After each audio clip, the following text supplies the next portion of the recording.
I don't know if this is going to work. Hopefully it works. I'm probably live right now and I don't know it. Still says setting up your YouTube. Oh, look at this. It worked. Hey guys, welcome to Blue Collar Crypto. It's your boy Crypto G calling or coming to you live from Makati, Manila, Philippines. I know if you look out there, it's after midnight. All you people in Canada are just looking at, oh yeah, it's Friday today. So it's Saturday to me. And my lady and another member of our team, Jose, is arriving in about 4 more hours. So I just decided to stay up. Why not? I'll just stay up and wait it out because we're gonna go to the airport to pick them up. My nephew and I. Like they have a shuttle, but I'm just gonna make sure they get to where they need to go safely because it is gonna be 5 in the morning in this crazy busy city. Makati is like the what do you call it? The Times Square of Manila. Um, I'm getting messages. I just want to check in case it's Wilma people. Hey Otis, are you listening to me right now? Is that why the fire? Otis, if you're listening to me right now, then oh my gosh, even Mohammed. Okay, so everyone's up. Wow, the reason I woke up, my BTC alarm went off because everyone. You know what's funny? I was in Batanes on the island with my Starlink, and I needed to transfer some BTC. So I'm like, okay, BTC just dumped. It went, right? It dumped to like 61, I think. And for me, I hadn't been able to chart really, but you just glancing at the chart, which you should never do. I never teach you guys to just glance. You should do your proper um charting or even just listen to the right fundamentals. Don't do that. But I needed to buy the BTC regardless because I needed to pay for some things in the Philippines and BTC is the easiest to buy and convert into pesos over here. So I bought the BTC at around 61,000 and I went to the fiesta and watched all those. I don't know if you saw on my posts, but yeah, watched all the folk dances and just all the stuff that happens during the day there. That's the reason why we go is because May 1st is their big foundation week. Anyways, I got back and BTC dropped to 57,000. 57,000. Oh, I was so mad. Anyways, well, now I didn't want to pay. Yeah, I didn't want to convert it because I'm not going to convert it in a loss. So I've been waiting and I just been chilling there. Sorry, I'm just looking because if you guys are messaging me, it's nice.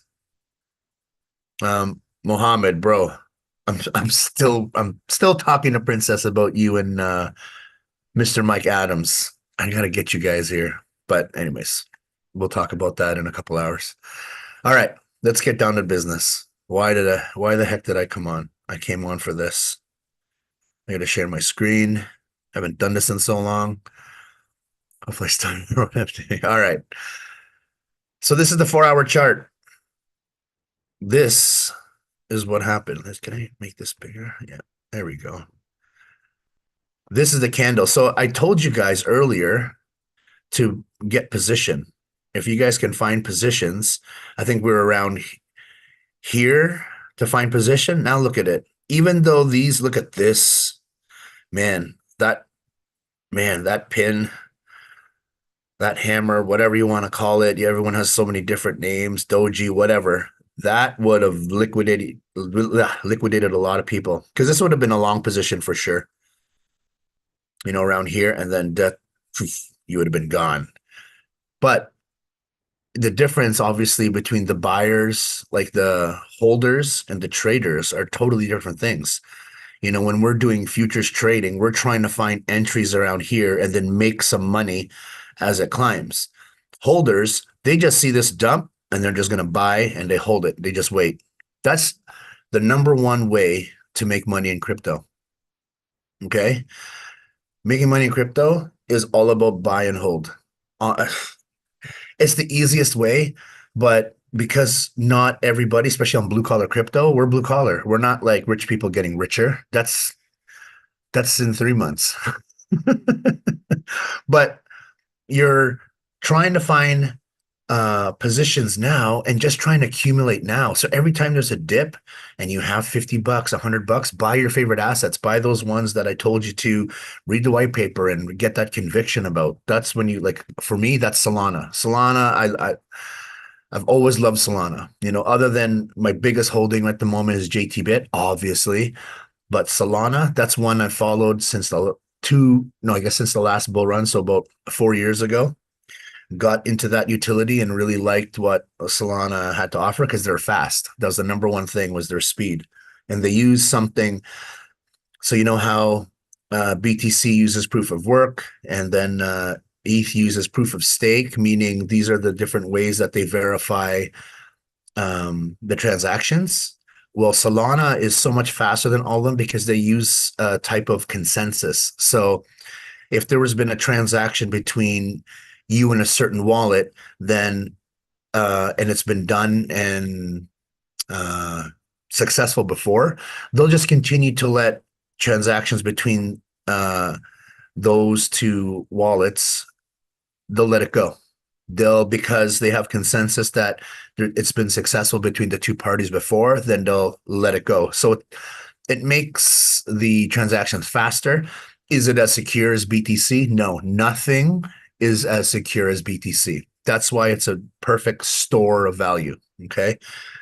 BTC isn't something, you got to think of it like digital gold. It's something that you hold so you can make big purchases, or you can have some kind of, what I want to say, some kind of collateral, when you need to make big moves. That's what you want. Like institutions that like to, give you loans for, to your crypto, they usually like it in BTC or ETH. They're the two biggest assets, and that's in our space, and they're considered commodities, especially in Canada.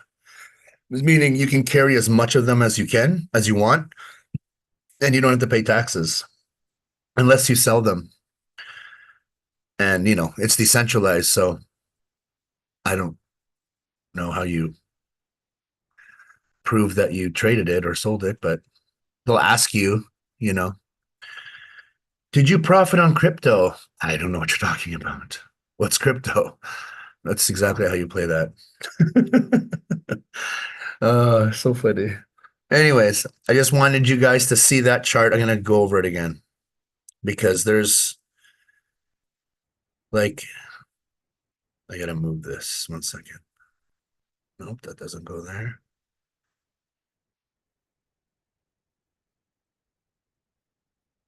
I'm having technical difficulties, so I'm gonna unshare my screen. BTC moves like this, then the other assets will too. I'm just trying to figure out how to undo this. Ah, sorry. I know. You're all just listening, and I'm fiddling with my chart. All right. Okay. I think I got it. I think I got it. Share screen. All right. So what I wanted to show you is, even looking here, this is the 200 the 200 MA, so 200-day moving average. The main thing that people say about this line is that underneath is bearish and above is bullish, right? So look, we were above it for a while, as you see here. We're playing on it. We're above it. Ooh, old weird head and shoulder pattern over there.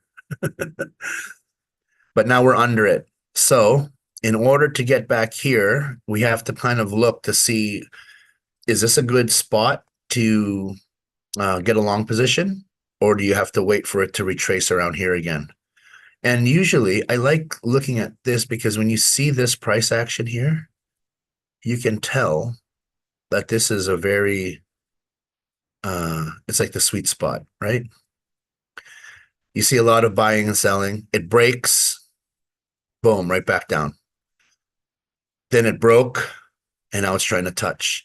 So now we have this area here before we touch the 200.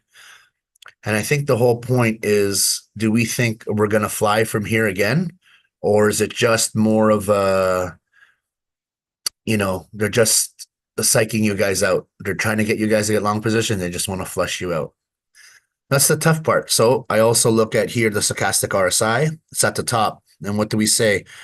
This means it's overbought, right? Because look how much buys are here. So if it's overbought, usually this wants to plummet down. You can see it here, right here, oversold once it's under this line. And then the two lines cross, and then it goes up. And as you see, you can see the trajectory going up. Is that even a word? It's late. And then now we're here. Now it can either, like, even if you look here, it stayed up. Not all the time does it come down, right? And then we saw the plummet. So what does that say to me? I would, if you're going to get a position here, I would look at the fib. I'm a fib guy. Hope everybody in Canada is doing well. I know you guys are waiting. I got news. I just don't want to give it out too early, but it's exciting. Everybody chill. All right. Fib. So if you look here, I'm a huge believer in the 618. So that was around here.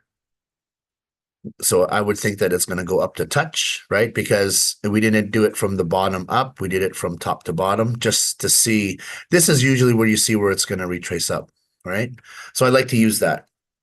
So looking at this, I could put a long position here, but I would definitely stagger entry, meaning if I had $100 that I wanted to place and say that I'll, basically bet $100 on whatever leverage you think is good for you that it's going to go up, then I would put like 25, 25, 25, 25.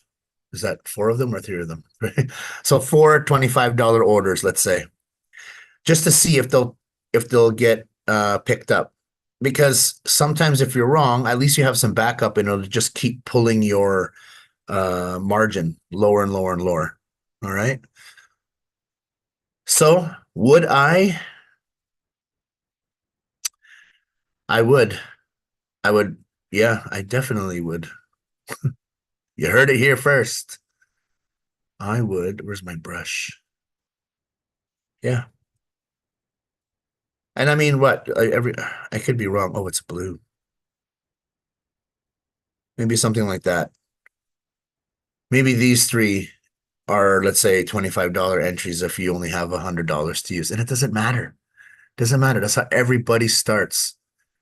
There's no shame in that. The shame is when people don't do anything about it. Like you guys hear all the alpha, you hear all the info, you bitch about not having enough money. And then here's like a place where you can put a couple, you're talking about $75. And if that turns into 250, then that's something. Everyone's so like, it's just not enough. It's not yeah, but it's a start.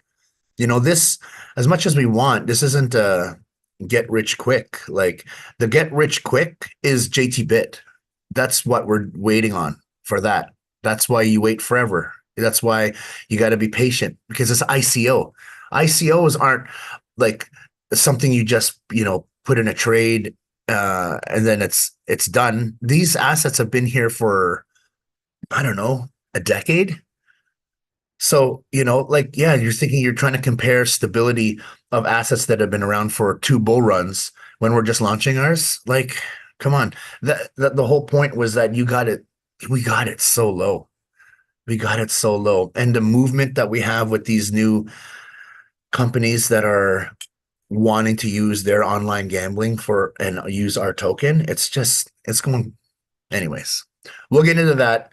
We have a lot to do once the rest of the team gets here, which is in the next 2 days, and then we got to prepare for the conference. When the conference happens, I'm gonna try and go live as well because there is gonna be crazy movement, and you guys should be ready, definitely with your MetaMasks. All right, I think my nephew, because you got us some food. I know it's like 12. Oh, it's 1. I got to go to the airport at 4 a.m. anyway to grab Jose and Laura. So I'll just stay up and chart finally because I haven't been able to chart out there. I hope everyone's doing good. Be patient, my whale mob. It's almost a year since I was here last and first talked to Princess, so it's coming up, but things are good. I'm not worried at all, obviously. Um, yeah, I'm actually excited. I'm a little bit nervous for the conference, not for speaking and all that. Look at, I'm live right now. I don't care. It's not that. It's the stuff with the tech, like, will my computer freeze when we're trying to, you know, do the PowerPoint presentations? Will the PowerPoint presentations open? Like things that I can't control. And obviously, that's not stuff you're supposed to worry about, especially a God-fearing man like myself. I should just leave all those worries to God, and I'm trying to, because those are the stuff you can't control. I not yell, but I preach that to people all the time. You can't control the events that happen in your life. You can only control how you react to them. So react well. I say that to everybody. I said that to myself over and over when I was going through rough patches in my life back in the day. And then here I am, not listening to my own advice. So can't control the events that happen. I can only control how I react. So we just keep moving forward. All right. So no stressing. I know we're all, bills up to fucking, and just trying to make it happen and wait for this thing. But it's looking really, really good. And now, especially that BTC is going to go up, that means our partner token, because we are paired to BUSD, which is Binance's asset. So that's obviously going to go up too. I mean, there has been some FUD. If you guys saw, CZ got in trouble again. See, that's another thing. Like if we finally did our liquidity with Binance and he went through all this, our token would have been done. Our token would have hit something. And if everyone was just waiting for higher numbers and all this FUD and the criminal offenses and the $4 billion fine he paid, that would just make our token plummet with Binance's coin. So thank God we got our own liquidity. That's another thing that needed to happen. Like, and thank God it happened. Like, yeah, we were so close to just cashing or to getting that liquidity done with Binance. But then if we did that and all this shit happened with Binance, then there goes our liquidity. It's gone. That's the pressure of having liquidity to add on to a chain and not just all these people that create an altcoin, as you can. Anybody could, if you know how to blockchain code. I'm sure Sonia and I could create our own coin, no problem. But there's no utility for it, or no one's buying it. Why are they buying it? Like that's the whole thing. With JTBIT, the number one reason I went all in, it's casino. And if you've never been to Asia, then you don't know what gambling is like out here. It's big. Gambling is a big thing out here, and you can say, oh, I know. No, if you haven't been to Asia in a casino in Asia, you don't get it.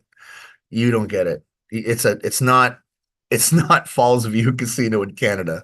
No, it's not. Like, even when you think serious gamblers in Canada and high roller, no, that's still so low class bullshit compared to what's in Asia. Like, you guys don't even, like, most of you don't even know where Macau, China is. But did you know that Macau, China triples what Vegas makes in a week? No, you probably don't, because people in North America are only stuck with news and things that are in North America. If you haven't left the continent, you don't know that there's anything out there. And I don't blame you. But I'm telling you, gambling, gaming is huge here. huge. And there's so many people. Like if you think, oh, we're only going to get 10% of the gamblers in Asia compared to 10% of the gamblers in North America, those are the numbers are in the millions in a difference. A small amount of gamblers, 10% is going to be so many people compared to when you look at it in Canada. They don't, it's not a cultural thing. It's a cultural thing to gamble out in Asia. And they'll say that to you all the time. What do you think? What do you think? No, no, no. I gamble. I don't guess. And everyone's like, huh, what? Isn't that the same thing? It's not. Think about it. All right. I'm going to go because I think my food is here or shortly here that my nephew ordered. I'm going to go to the airport in 3 hours, 4 hours, 3 hours, 4 hours. I actually think my lady's listening to this on the plane because we were talking on Wi-Fi. And she said, I'm going to try and listen to your live show if you're going live. Oh, Otis. Yeah, shout out to Otis. Shout out to Mohammed. Man, I saw that. Did you go? G's on live. I'm like, no one's gonna know, but it's because I'm the one that's at 1 in the morning. You guys are just 1 in the afternoon on a weekend, on a Friday. So, oh yeah, because I had the whale mob for the crypto meetup in Williams actually come up on my phone, and I was so confused. But again, it's because we're 12 hours ahead. All right, that's it. I'm gonna talk to you guys later. I keep saying that, trying to kick myself off. Thanks for listening. Shout out to all you guys. Hang in there. I got good news for you. Just give me a couple days to get the rest of the team here. I don't want to jump the gun because if the team that's supposed to be presenting, and you guys are hearing what's happening, and they have a right to know all at the same. We all have a right to know, especially the people that are on the plane. They should know what's happening before I tell the public. So tune in. I'll do the chat just because I might be not in Wi-Fi or at the hotel to go live like this, but just look at the chat and I'll just try to update Blue Collar Crypto on Instagram. All right. I've been trying to utilize that as much as I can to just communicate with you guys of what we're doing, what stage we're at, and go from there. All right. Okay. All right. I'm going for sure this time. All right. Crypto G, Blue Collar Crypto. I'll see you guys.